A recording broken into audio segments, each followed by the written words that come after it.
Good morning, class 11th, and welcome back to your economics learning classes. Today we will discuss the topic movement along a demand curve and shift in demand curve.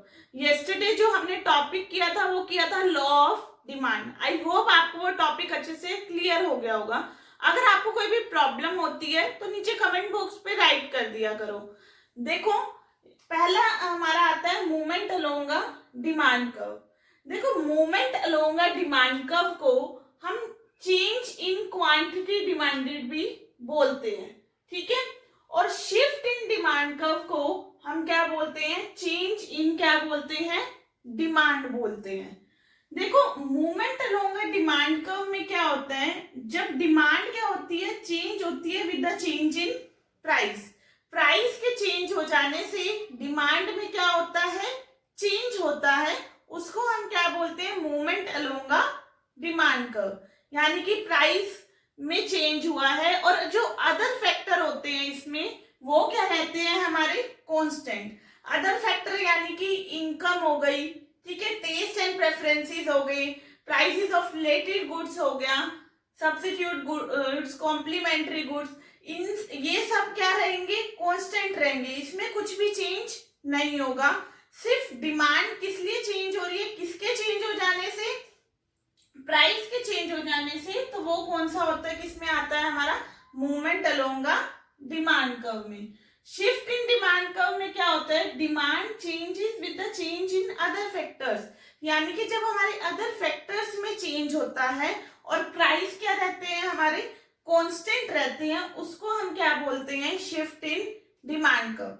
जैसे income में change हो गया है, favourable changes आ गए हैं, ठीक है, future expectations हो गए हैं. तो ये सब किस में आता है? हमारा चेंज इन डिमांड में, जिसको हम क्या बोलते हैं? शिफ्ट इन डिमांड का.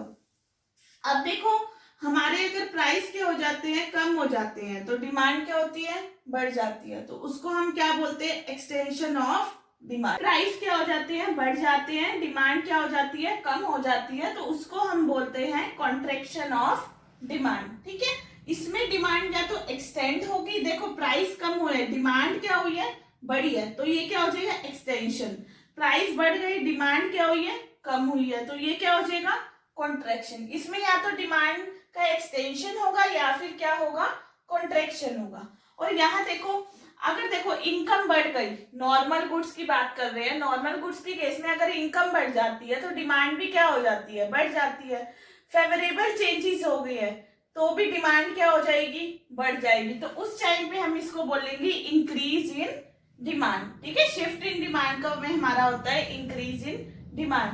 अगर इनकम कम हो जाती है तो नॉर्मल गुड्स की डिमांड भी क्या हो जाती है? कम हो जाती है. अगर गुड्स के अनफेवरेबल चेंजेस होते हैं, ठीक है, तब भी डिमांड क्या हो जाएगी? कम हो जाएगी. तो उसको हम बोलते हैं डिक्रीज इन डिमांड. देखो ये मूवमेंट अलोंग या चेंज इन क्वांटिटी डिमांड में एक्सटेंशन और कॉन्ट्रैक्शन होता है, और शिफ्ट इन डिमांड कर्व में या तो डिमांड का इंक्रीज होता है या फिर क्या होता है? डिक्रीज होता है.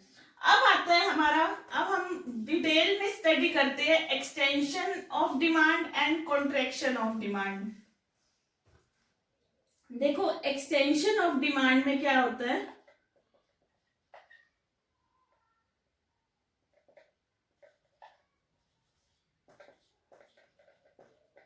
इसमें क्या होता है हमारा? सपोज करो ये प्राइस है, ये क्या है? डिमांड है, ठीक है. अगर प्राइस क्या है? 5 है, ठीक है. प्राइस क्या है? 5 है. तो डिमांड कितनी है? 1 है. अगर प्राइस 5 से कितने हो गए? 1 हो गए. तो डिमांड 1 से कितनी हो गई? 5 हो गई. यानी कि अब प्राइस कम हुए हैं, डिमांड क्या हो गई है? बढ़ गई है. तो वो किसका केस आ जाएगा? एक्सटेंशन ऑफ डिमांड का. इसका अगर हम डायग्राम बनाएंगे तो इस तरह बनता है. This one is O X axis, O Y axis, या क्वांटिटी डिमांड, और या क्या आएगा हमारा? प्राइस. 1 2 3 4 5 यहाँ पर भी मेंशन करो. 1 2 3 4 देन 5. देखो प्राइस 5 है तो डिमांड कितनी है? 1 है. ये हो गया. अगर प्राइस 5 से कितने हो गए? 1 हो गए. तो डिमांड 1 से कितनी हो गई? 5 हो गई. यानी कि ये प्राइस कम हुए हैं और ये डिमांड क्या हो गई है, बढ़ गई है। तो इस तरह हम इसका डायग्राम बनाएंगे और जो इसका एरो जाएगा वो कैसे जाएगा, डाउनवर्ड जाएगा।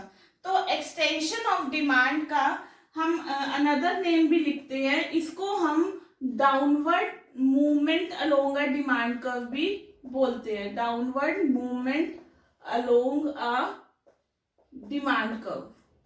क्लियर है। उसके बाद चलते हैं हम contraction of demand. Contraction of demand में क्या होता है, डिमांड क्या हो जाती है, कम हो जाती है। देखो ये प्राइस है, ये क्या है, क्वांटिटी, डिमांड है। सपोज करो प्राइस 1 थे तो डिमांड कितनी थी, 5। अब प्राइस 1 से क्या हो गई, 5 हो गई, प्राइस क्या हो गई, बढ़ गई, डिमांड 5 से कितनी हो गई, 1 हो गई। तो ये किसका केस बन जाएगा, कॉन्ट्रैक्शन ऑफ डिमांड। अब हम इसका डायग्राम बनाते हैं। O X axis, O Y axis quantity demand, या लेंगे हम प्राइस, यहाँ मेंशन करेंगे हम प्राइसेस और यहाँ हम मेंशन करेंगे हम क्वांटिटी डिमांड। देखो प्राइस 1 है तो डिमांड कितनी है, 5 है, ठीक है। प्राइस 1 से कितने हो गए, 5 हो गए, बढ़ गए, तो डिमांड कितनी हो गई, 1 हो गई, ठीक है। क्लियर है। तो देखो ये जो हमारा इसका हम डिमांड कर्व बनाएंगे वो इस तरह बनेगा और जो इसका एरो जाता है वो ऊपर की तरफ जाएगा, ठीक है। तो इसको हम upward movement along a demand curve भी बोलेंगे, ठीक है। अगर आ जाए downward movement along a demand curve, वो तो होता है हमारा एक्सटेंशन ऑफ डिमांड। अगर आ जाए upward movement along a demand curve तो वो होता है हमारा कॉन्ट्रैक्शन ऑफ डिमांड। ध्यान रखना है इसके एरो, इसका एरो डाउन जाता है, इसका एरो अप जाता है। अब चलते हैं हम इंक्रीज इन डिमांड और डिक्रीज इन डिमांड पे। देखो जो इंक्रीज इन डिमांड होता है, अभी मैंने बताया आपको, इंक्रीज इन डिमांड में क्या होता है, प्राइस क्या रहते हैं, कांस्टेंट। डिमांड किस लिए चेंज होती है, अदर फैक्टर के क्या हो जाने से, चेंज हो जाने से। देखो प्राइस हम कांस्टेंट ही लेकर चलेंगे, डिमांड में क्या होगा, चेंज होगा। सपोज करो प्राइस 10 है तो डिमांड कितनी है, 30 है, ठीक है। प्राइस 10 के 10 ही रहे, कांस्टेंट ही रहे, क्योंकि इंक्रीज में कांस्टेंट ही रहते हैं, लेकिन डिमांड 30 से कितनी हो गई, 40 हो गई। ये डिमांड क्यों बढ़ी है, क्योंकि हमारे अदर फैक्टर्स में क्या हो गया है, चेंज हो गया है।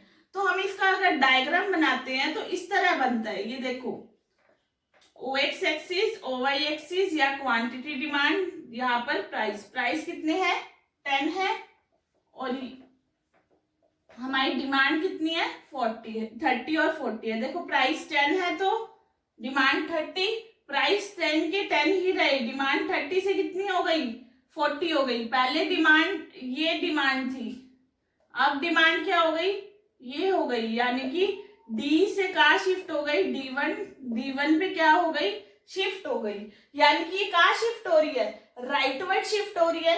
तो इसको हम राइटवर्ड और forward shifting of demand curve भी बोलते हैं, ठीक है। इंक्रीज इन डिमांड को हम राइटवर्ड और forward shifting of demand curve बोलते हैं। नेक्स्ट हम चलते हैं डिक्रीज इन डिमांड।